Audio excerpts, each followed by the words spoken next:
Hello, my friends. This is your captain speaking, the ASMR nerd, and welcome aboard this flight on Tingle Airlines. Today we're going to be taking a relaxing flight over Athens, Greece, one of my favorite cities in the world. There's so much to see and talk about with the rich cultural history of Athens. Microsoft Flight Simulator provides us with an easy way to see the world, travel all over the place from the comfort of our homes, which is pretty darn cool.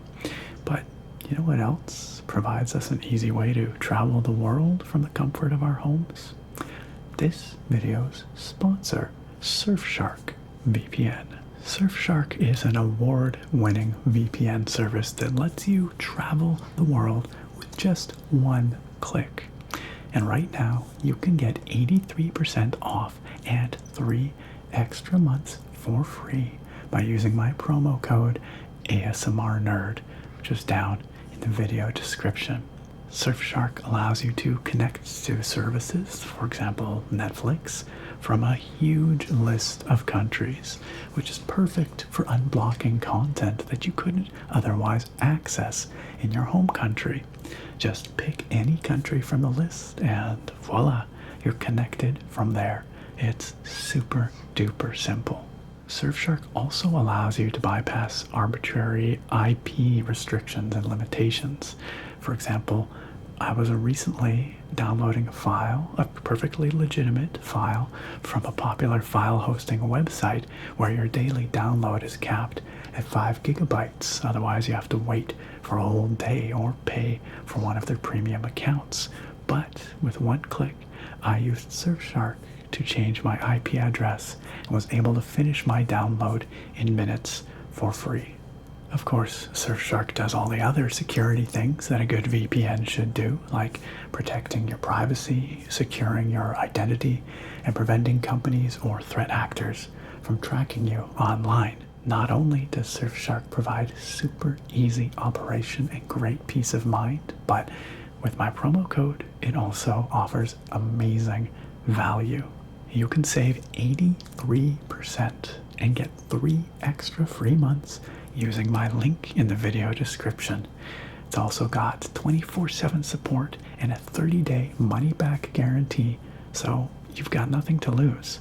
For a few bucks a month, it's kind of a no-brainer, and I've been really happy with the service that Surfshark provides. Using Surfshark, you can travel the world from the comfort of your own home, just like we're going to do in this video.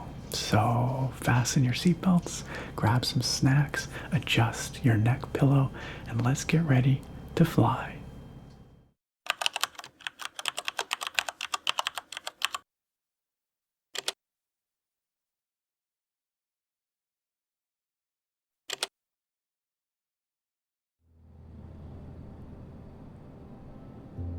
And here we are on the ground at Athens International Airport, ready to take off and go for an aerial tour of this beautiful city. It is late afternoon, and so the sun is low in the sky, which I think should make for some dramatic lighting, which is called for because Athens is a dramatic kind of city, in my mind at least. We are flying in our little single-engine ultralight here, the JMB VL-3, once again, which has become a favorite craft of mine. I just like how nimble and sprightly it is. It's very easy to do sort of low altitude tours and things like that. So technically this airport is named after I presume a Greek fellow whose name I can't really pronounce, Eleftherios Venizelos, I guess. My apologies for butchering that. But I think it's widely known as simply Athens International. So, without further ado, let's take off.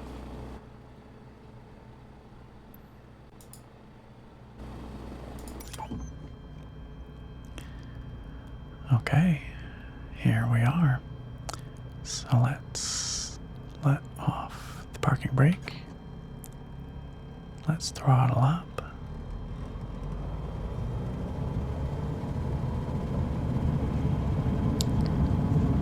And we'll get up to speed here. And we will gently lift off.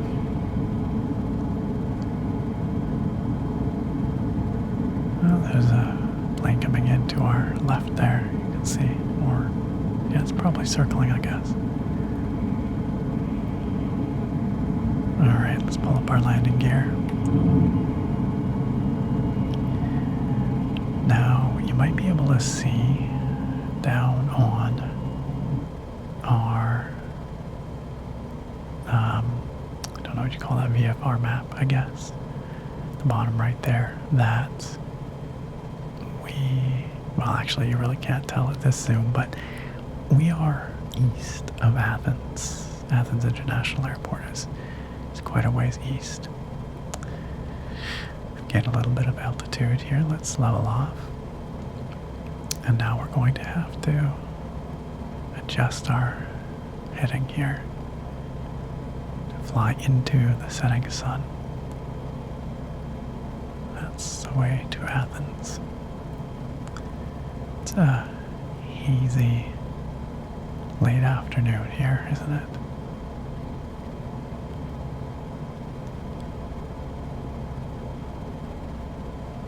But I love it. It makes for very atmospheric lighting. We'll fly for a little bit in the cockpit here inside the plane because I had a few of you request that in the last video. And so we will do that. I do like the sound in here. It's nice. It's kind of a comforting whirring. But we will spend a fair bit of time outside as well, so that we can appreciate the landscape. And of course the city, once we get there. These buildings below us, here, let's pop outside just so we can see what's going on. These buildings below us are not part of Athens, as far as I know. There are other small communities. Apparently that one's called Acropolis. I should make it very clear, by the way, I don't really speak any Greek, except for a few basic words and phrases that I learned while I was traveling there some years ago. And I'm also in no way an expert in Greek history. I'm not a scholar of the city of Athens by any stretch, so I will share what little I know of this great city, but take everything I say with a grain of salt. The lighting sure is beautiful, though. Look at how these hills, this ridge to the east of Athens, which has a name that I forget, look how it casts shadow across the landscape. And then you can see all this agricultural land illuminated in the last rays of the sun. There's the airport back behind us there.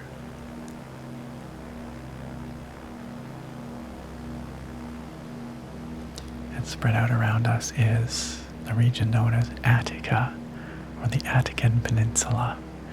It stretches mostly to the south off our left wingtip here. Way down there.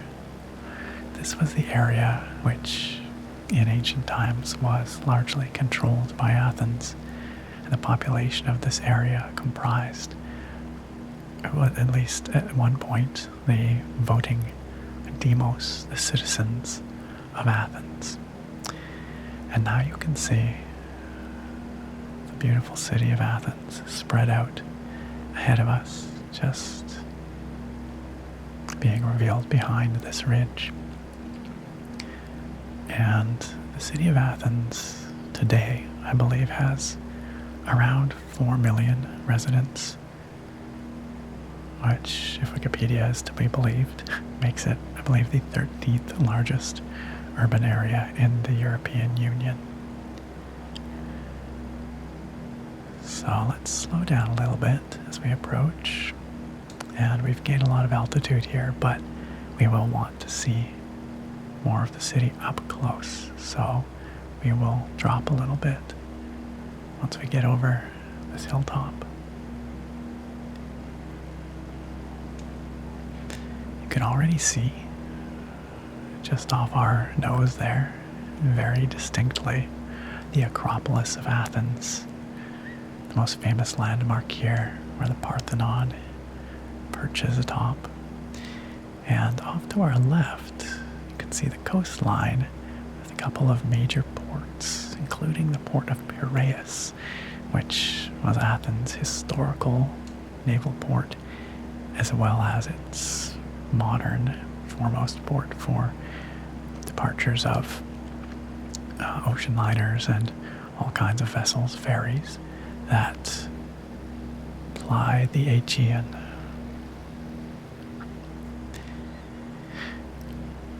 The city of Athens today, with its 4 million residents, sprawls all across the Attican plain here, but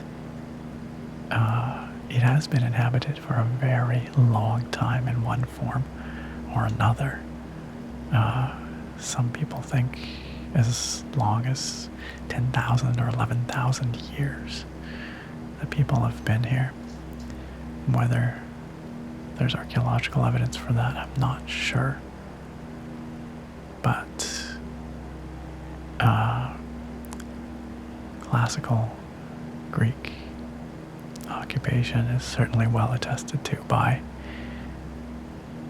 the many, many archaeological remains and ruins scattered around the city, which we'll go check out right now, at least some of them. So I think we have to start with the Acropolis here. This is the center of ancient Athens, and really the center of modern Athens as well. It's where all the tourists want to go. It's the cultural gem of the city. You know, we're coming in a little hot, so we'll buzz it just like this. And then we'll bank around. And I'll drop our speed a bit. We'll come back for a second pass. You might notice some other hilltops around the city. These are the so-called 7 hills of Athens, each unique in its own way. But the Acropolis is the foremost.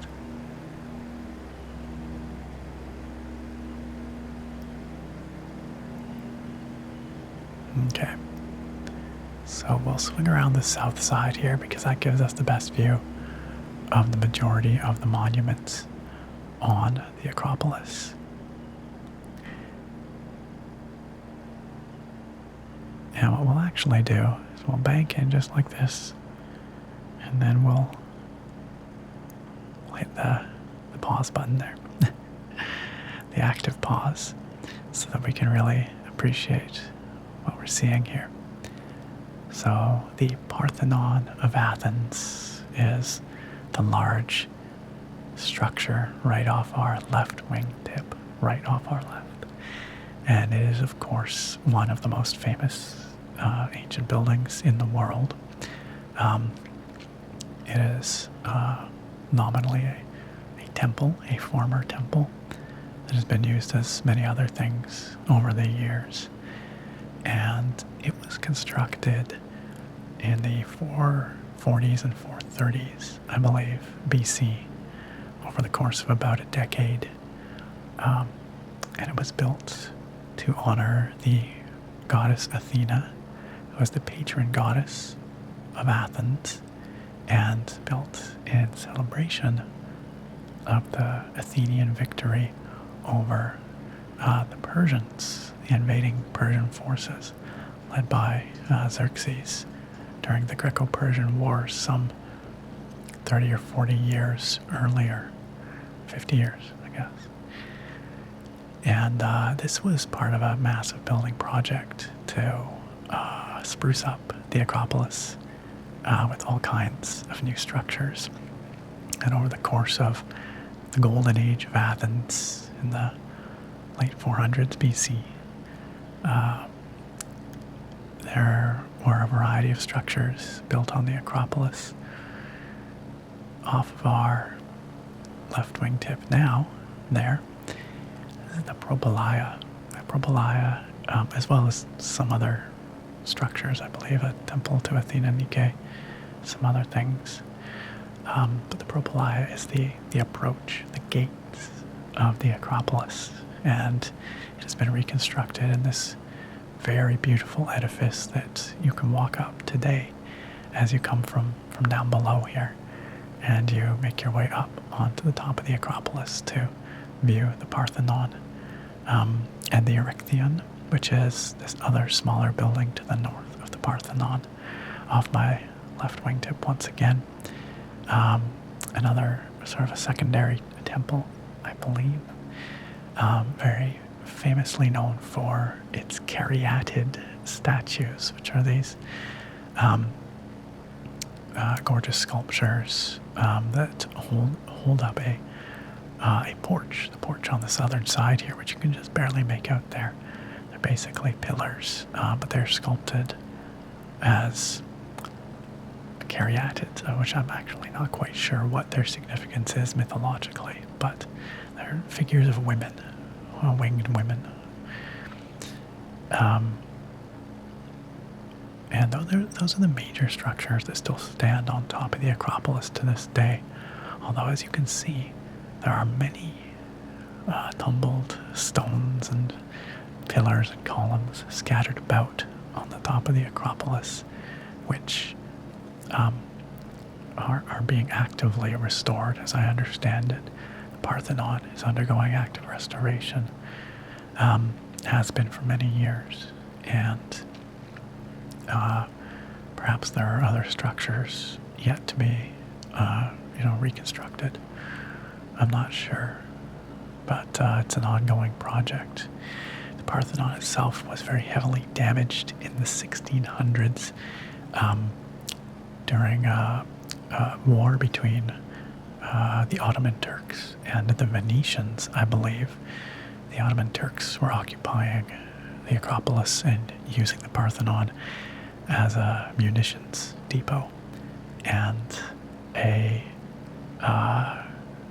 Venetian bomb, I guess, or some kind of siege projectile struck the munitions depot and detonated it, dealing a ton of damage to the Parthenon,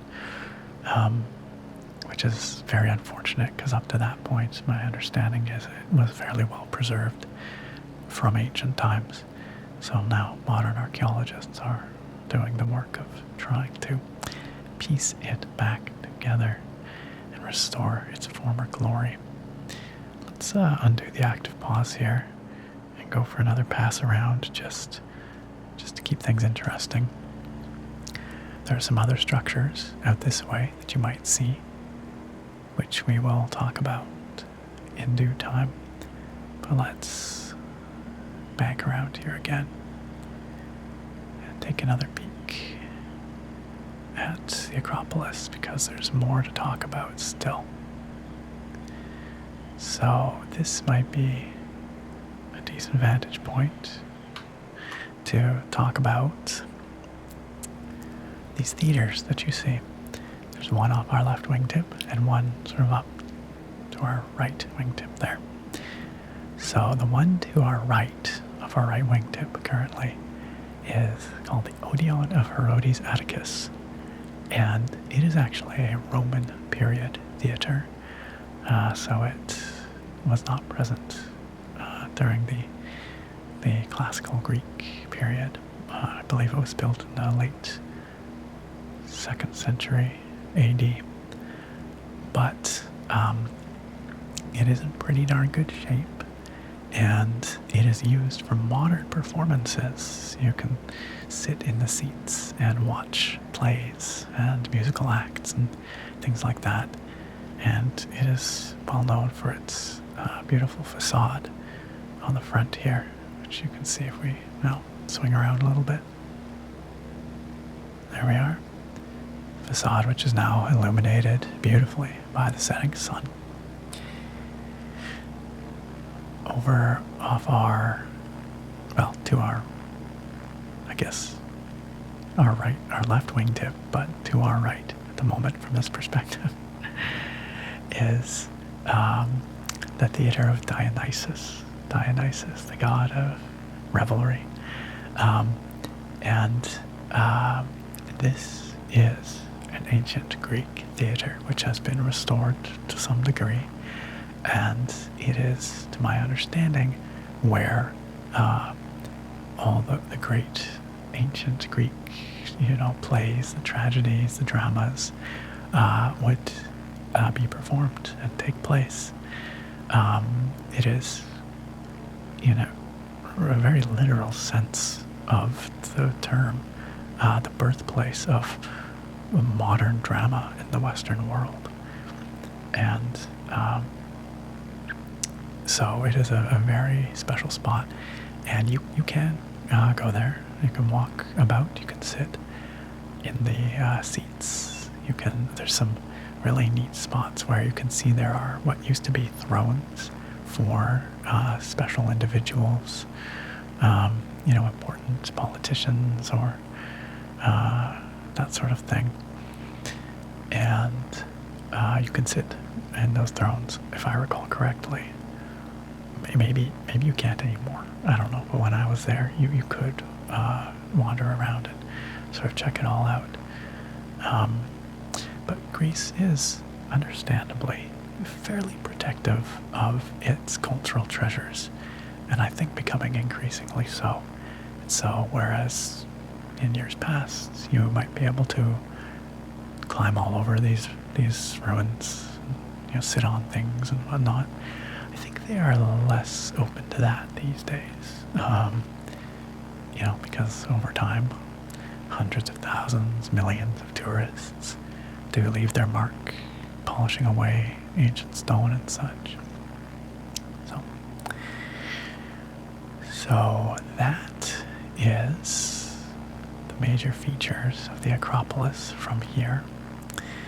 The Acropolis, during classical Greek times did serve as a ceremonial center to the city. The Parthenon was a temple of sorts, but also the city's treasury. The treasury for the entire Delian League, which was Athens and its extensive network of allies across the Aegean, and then eventually the Athenian Empire, But it was also a place of refuge at various points in the city's history. It was used defensively on numerous occasions. Down here, this angular-looking building, which is right beneath our left wing right now, this is the modern Acropolis Museum, and it contains many of the more delicate treasures that come from the Acropolis, including a very lovely, essentially reproduction of the layout of the Parthenon inside. And around there, around that structure are spots for what are known as the Elgin marbles. This is a somewhat controversial aspect of the Parthenon and Acropolis archaeology, but the Elgin marbles were a series of carvings, and I cannot remember the term, but they resided around the top portion, the roof line, I guess, of the Parthenon, and they were taken by an Englishman, I guess a Lord Elgin, I think, I believe in the early 1800s or late 1700s, ostensibly to protect them, to preserve them. Others would say to loot them, but they were taken back to Britain, and at least, what still could be salvaged, what existed after the ruin brought upon the Parthenon by the, ammo dump explosion. What could be salvaged of these marbles were taken back to Britain, where you can still see them in the British Archaeological Museum. Or the British Museum. It's not even the Archaeological Museum, I guess. It's just the British Museum. And I have seen them there, and they are beautiful. They depict all kinds of mythological and fantastical scenes from Greek mythology. But the Greeks want them back. They have wanted them back for a very long time. And the English are very reticent to return them, to repatriate the Elgin marbles, because they are a crown jewel of the British Museum. I can understand both sides of that, but I think they probably belong here in Athens, after all is said and done. Like I said, the Greeks have a very state-of-the-art, beautifully presented place just waiting for them, ready to receive one day, perhaps. The Acropolis Museum has all kinds of other, beautiful artifacts, and is very nicely presented. There's actually a porch, which you can't see here in this model, but there's a balcony off the top that faces the Acropolis, and there's a cafeteria there that actually serves really good food, at least when I went. I had some delicious grilled octopus there while I, sat there and gazed out towards the Acropolis. So, we've been sitting here for a long time. I've probably put you to sleep with my prattling on, but that's kind of the point. It's a good thing, isn't it? So let's just bank around one more time. Look at that beautiful sun setting on the distant horizon over the island of Salamis. That silhouetted island there is Salamis. We might go take a look at Salamis after, because Salamis has a great deal of historical significance to Athens and ancient Greece and Western culture as a whole. For reasons we will discuss. There's a great view of the Propylaea and that amazing approach which you can walk up to, or walk up to this day. Struggling here. So this here doesn't look like much, but let's active pause again real quickly. This treed area off our left wingtip is what is known as the Agora. And in ancient times it was the Greek marketplace, and also a Roman marketplace over a little closer to the Acropolis. And the Agora was the center of citizen life in ancient Greece, where all kinds of things happened. One can imagine a bustling marketplace in the heart of this democracy, where all kinds of trades of exotic goods from afar, but also lively debates were taking place and all sorts of things. And unfortunately it is not represented very well here, but it is part of the modern archaeological park surrounding the Acropolis, and there's a lot of interesting things to see there, including the Stoa of Attalus and the Hephaestion, which it does not seem to be represented here properly, but I believe it might be this building right off our left wingtip right now, which is a beautifully preserved Doric style ancient Greek temple, almost intact, really. Very much looks like a kind of smaller version of the Acropolis, but or of the Parthenon, pardon me, but is more impressive in some ways in that it is so well preserved. It was used for many years as a church, which it probably owes its preservation to. So, if you are ever in Athens and you get a chance to see the Hephaestion, just take a walk, take a meander through the ancient Greek Agora, and visit the Hephaestion, or the temple to Hephaestus, of course, or Hephaestus, I don't know. I hear it pronounced many different ways. I call it Hephaestus, but the god of the forge. Here, this little hill right behind our plane right now, you can see kind of a bald hilltop there. That's the Areopagus Hill, which also has historical significance as a place where the ancient Athenians would, where essentially the ruling council of Athens would meet to discuss matters for quite some time, known as the Areopagus Council, hence the name of the hill. But later they were more of a sort of a judiciary council. But many, important meetings and discussions, I'm sure, have been convened on that hilltop over the years. Okay, let's start moving again here. And we will circle back around. Gosh, look at that beautiful golden sun and the hazy yellow horizon grading up into a deep purpley blue at the top. I think it's purpley blue, although I am colorblind, so I don't know, you tell me. But I just love the colors of the sunsets in Greece.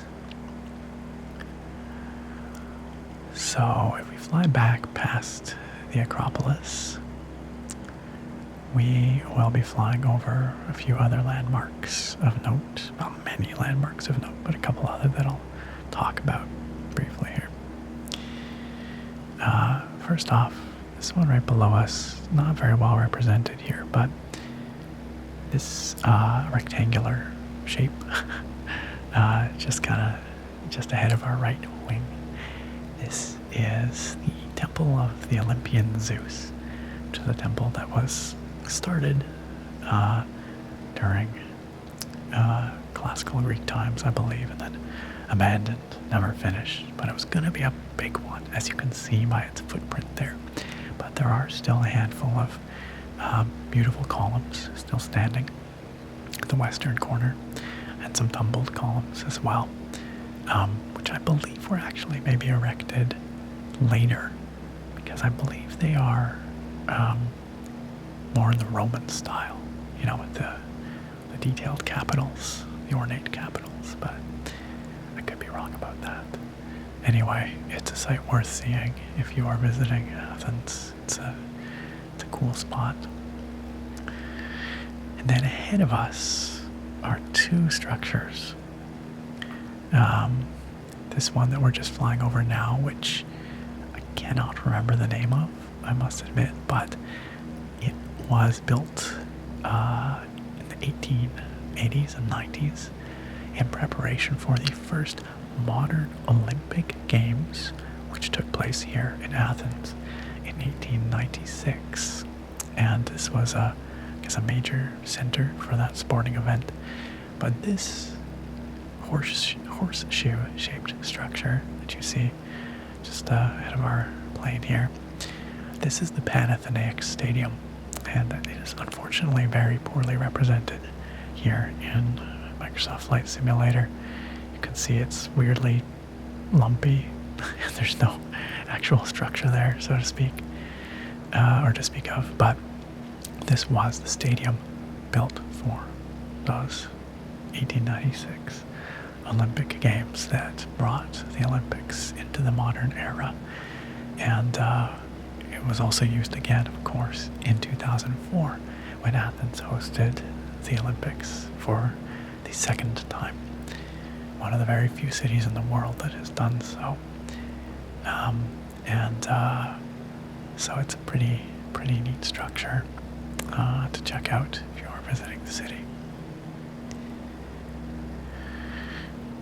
There's a couple other things around here. Gosh, I hadn't actually planned to spend quite so much time in this particular area, but here we are, so we'll just keep talking.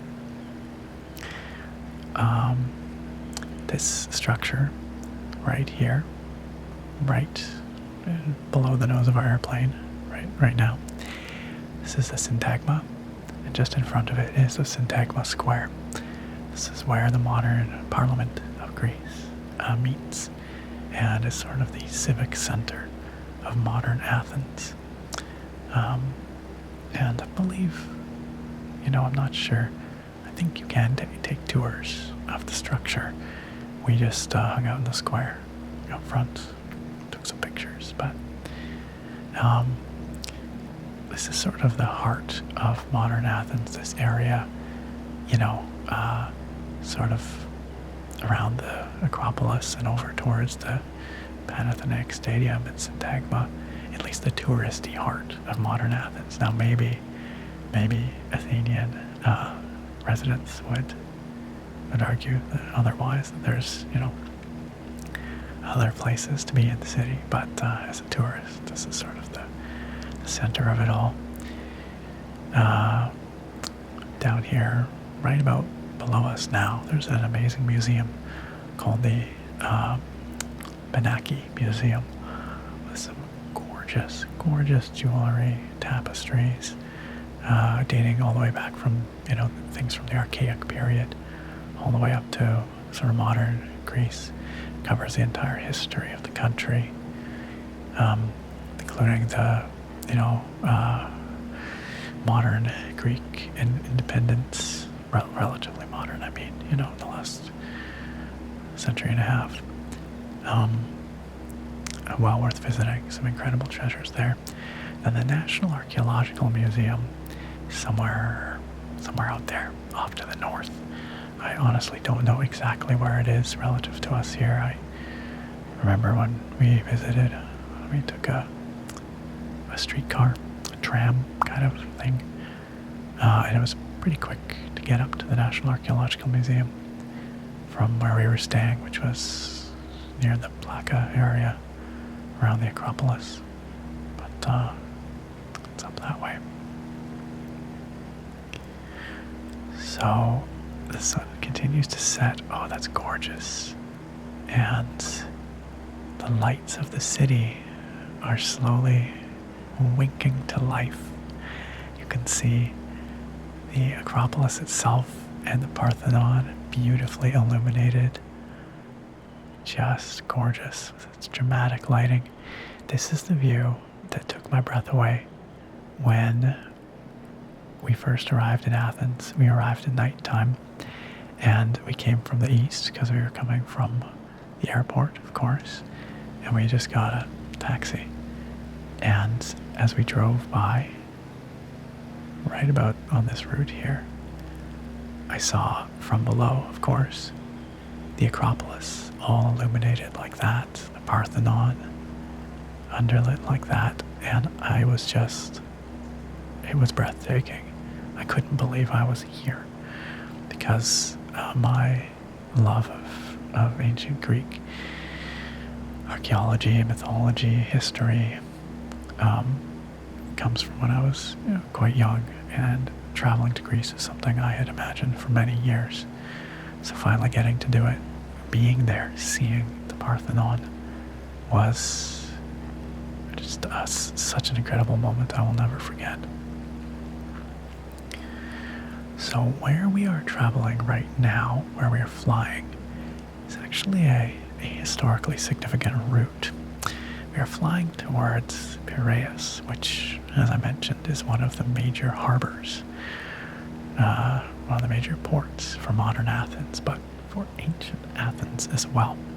And the route we are flying along more or less tracks with what was once called the Long Walls. Very creatively called the Long Walls, which is an apt name because the Long Walls were a pair of parallel walls that stretched from the Acropolis all the way out here to Piraeus. And they were built once again during the I guess, late 400s BC, mid to late, I believe. Actually, no, I'm second guessing myself, but they were built for strategic purposes because Athens was a naval power. Their power lay in their immense navy of triremes, which sailed the Aegean, and they needed to have guaranteed access to their primary port here at Piraeus. And so it was deemed absolutely critical that even if they were under siege or during wartime, that they could access their port at Piraeus. And so the long walls were built for that reason. They were very long. They describe this narrow route, like I said, basically a straight line all the way from the Acropolis to Piraeus here. They were described as being about 6 meters tall and were of critical defensive importance for that reason. So when when I say we, I mean myself and my younger brother and 2 of our very good friends, when we visited Athens, this was about a decade ago now, we spent time in Athens, of course, and we actually rented a car, and we did a huge, big tour around the country. So we took the car, we spent several days in Athens exploring, seeing all the must-see sights, and then we took a little car and we traveled all the way down the Attican Peninsula, that way to its southern tip, to a beautiful site called Sunio or Sunion, where there's just a gorgeous temple to Poseidon, which is sadly not properly modeled or represented in flight sim, or else we would go there. We drove back around the Attican Peninsula all the way up.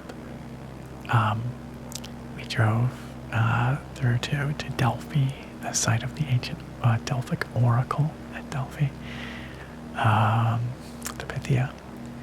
And we visited Mount Olympus and Meteora and all around Greece. Eventually we swung back around to the south. We drove down across the Rio Antirio Bridge, which is a massive bridge, connects mainland Greece with the Peloponnese. Peloponnese lies out that way, ahead of our plane, and it's sort of its own self-contained section of Greece, almost, joined by a narrow isthmus over that way, the Isthmus of Corinth. And we spent time in Nafplio, which is a beautiful town, highly recommended, gorgeous. And eventually, I do have a point here. we drove all the way back around, and we came back to Athens. We dropped off our car, and then we bussed down here to Piraeus. And we got on a ferry at Piraeus, and we sailed out of the ancient harbor, just as the ancient Greek mariners did. Not quite. I mean, we were kind of sailing in comfort. We're not on a trireme.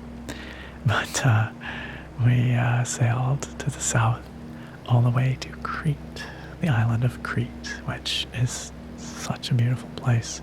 The Minoan culture there is just so fascinating. But I'll save that for another day. But point is that I really enjoyed getting to sail out of Piraeus, the ancient port, but also the modern port.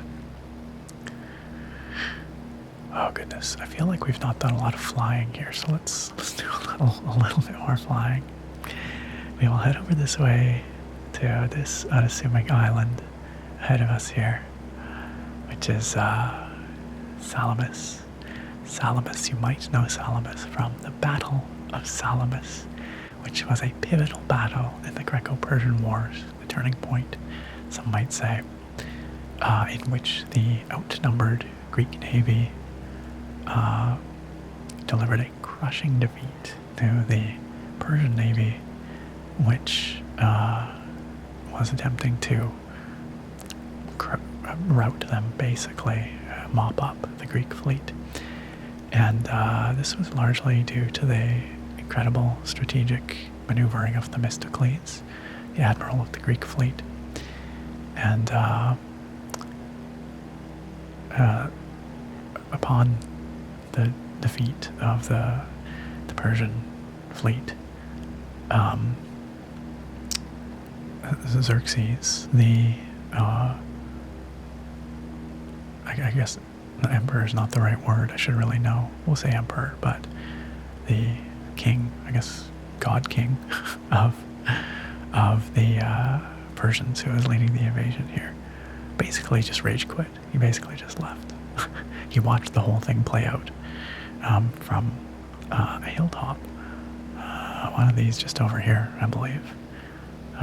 He watched the ruin wrought upon his fleet. So the Persians came in, right the way we're coming in here, into the Narrows here, Salamis Narrows. The Greeks were arrayed in a line up ahead, and basically the Persians' superior numbers is what led to their downfall, because they couldn't maneuver properly. They all just kind of came on in here, jumbled together, like in an old RTS game where the pathfinding on the units is poor, and they get all stuck on each other and jumbled up, and they just get, murdered. That's kind of what happened. Whereas the Greeks were a very seasoned, disciplined, smaller force. They outmaneuvered the Persians and delivered that fatal blow to the Persian fleet. The Greek ships were here in order to lure the Persians in, because they suspected that situation would be what might play out. And this was out of desperation on the Greeks' part, really, because the city of Athens had already been sacked. It had been taken by the Persians. It was occupied by Xerxes' invading forces. The citizens of Athens had to abandon their city and the surrounding countryside, and they retreated to the island of Salamis, this one right in front of us here. So the entire population of Athens essentially were refugees on this island. And so, as brilliant a naval maneuver as it was to lure the Persian fleet into the narrow straits here, it was also an act of desperation. The Greek fleet was literally protecting the citizens of Athens, their families, their countrymen. And had that battle gone differently, the history of the world could have been very different. Now, I don't want to sound like I'm too much of a Hellenophile here. I do love the ancient Greeks, but the ancient Persians were pretty awesome and civilized folk. They were an amazing empire in their own right. They generally believed in, sort of a liberal religious freedom amongst their vassal nations, vassal states, and by all accounts, for the most part, they actually ruled quite fairly, and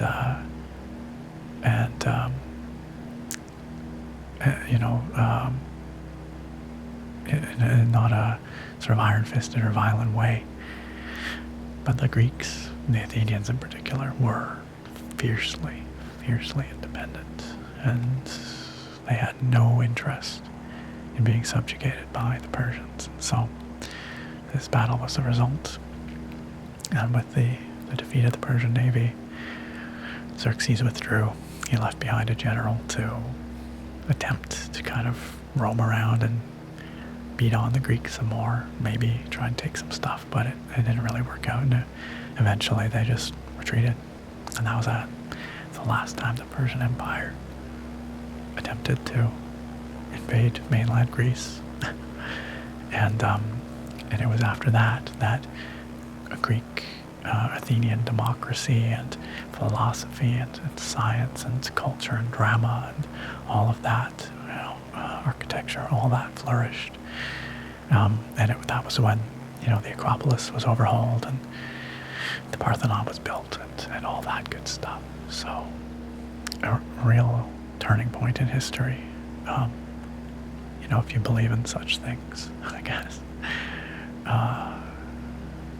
And of course, classical Athens laid the groundwork for what would become modern democracy and modern drama and modern science.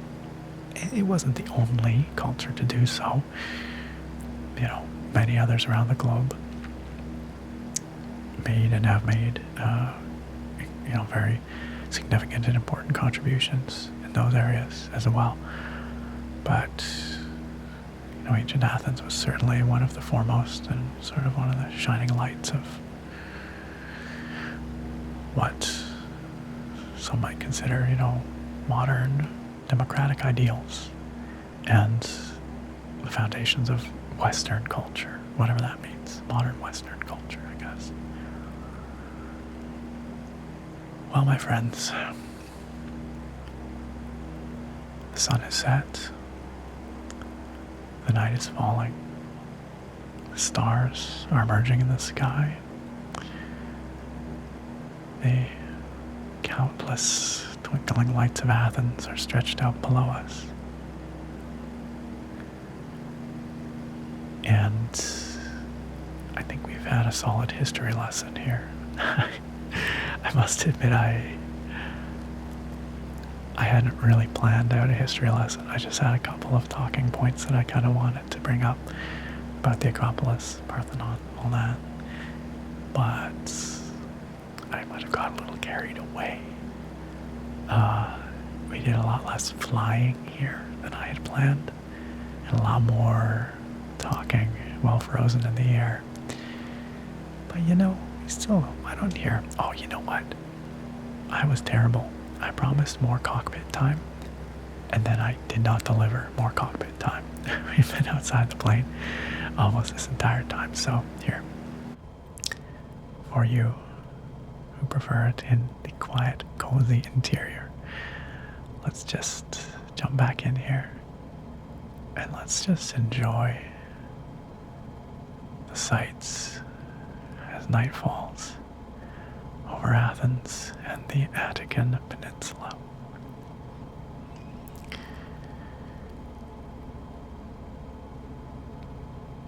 I love the way the instrumentation and screens are reflected on our cockpit. That's really cool. Feels very believable. You can look out the window here, see the city. Acropolis is down there, right there, all lit up. It is pretty cozy in here.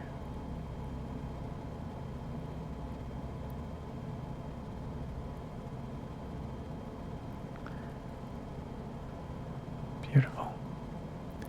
Oh, that fading color as the sun slips away. I just love those Greek sunsets. So idyllic. The airport's back there. We won't land. I'll just end the video up in the air here. I've said it before and I'll say it again. I'm not good at flying in this game, and I'm especially poor at landing. Probably anybody who knows how to fly a plane out there probably just shakes their head at these videos. I'm sorry if I'm giving some of you heart attacks. My incredibly poor flying skills.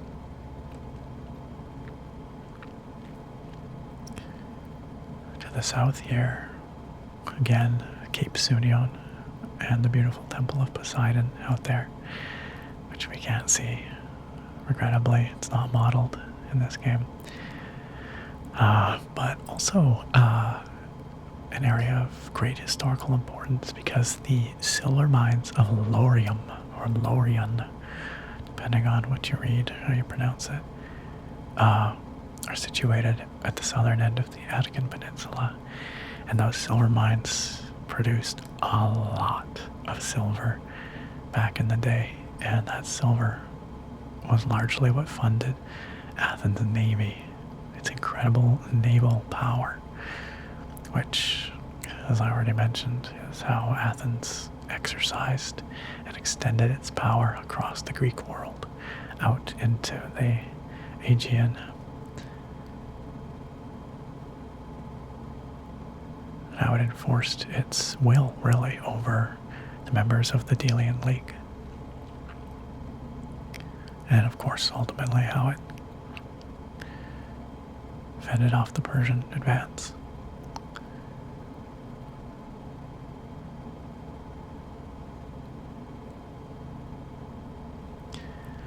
There's lots of other places we could fly around Greece, and maybe we will in a future video. I don't know how much of it is really modeled in this game. I'd love to go to Delphi. It's in such a beautiful setting, with this incredible view down across to the Corinthian Gulf. But I don't think the ruins of Delphi are actually properly modeled in this game. Meteora would be incredible if it was modeled. I don't know if it is. Mount Olympus would be an incredible place to visit.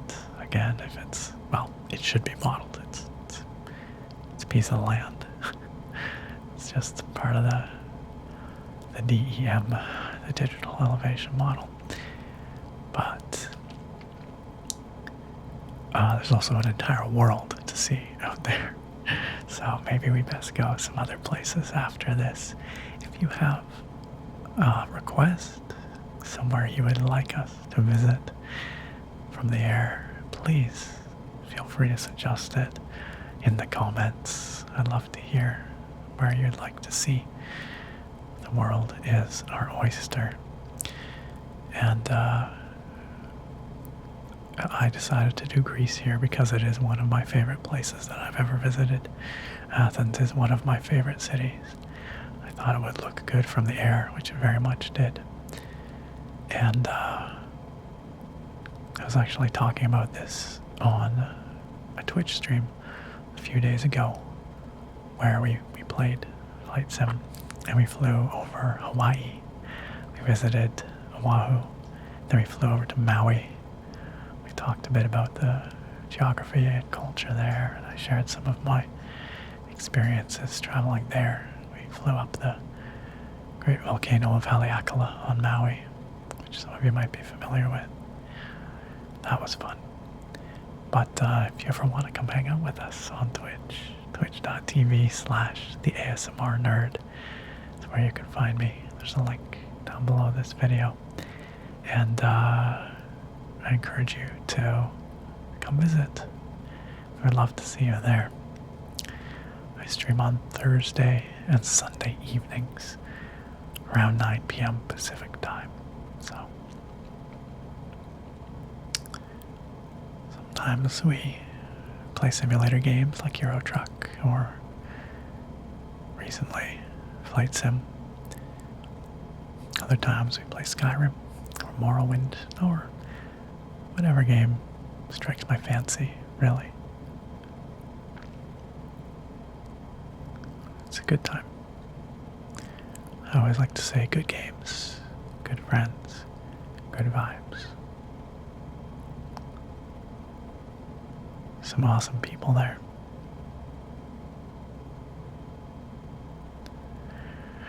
This is so relaxing, I just kind of don't want to end the video, but I suppose I ought to.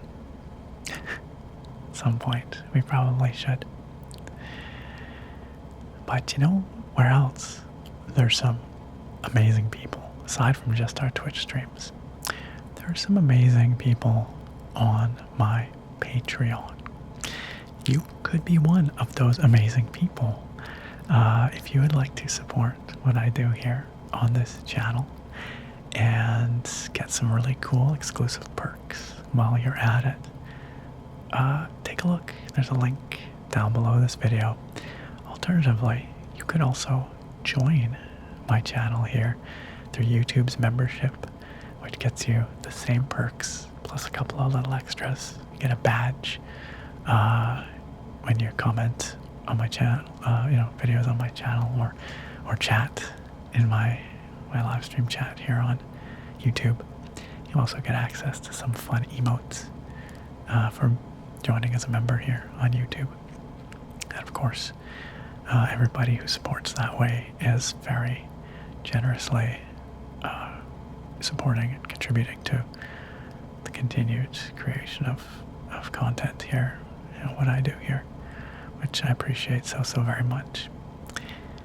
And there is one tier on both my Patreon and on my YouTube membership here, the Fusroda tier, whose members get a very special perk. That is, they get a extra special thank you shout out every video.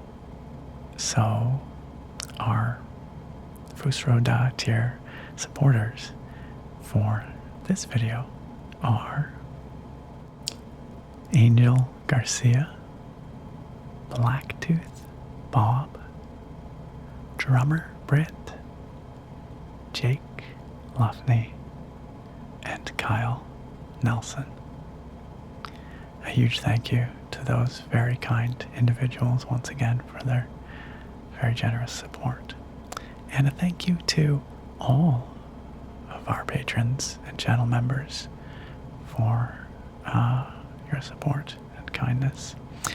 All patrons and channel members do get a shout out in written form at the end of this video, which you'll see very shortly. And I should really just adjust the trim instead of constantly fighting the nose of the plane here. Now, let's see if I can figure that out. I think this is how I do it. There we go. Much better. Makes for much easier straight and level flying, doesn't it? Should have done that a while ago, but as I've said, I am no pilot. Alright, my friends, well, thank you all for watching. A patron or member or otherwise, I appreciate you being here. I hope you found this interesting, perhaps soporific at the very least. And I look very forward to having you back here again next time. Farewell for now, my friends.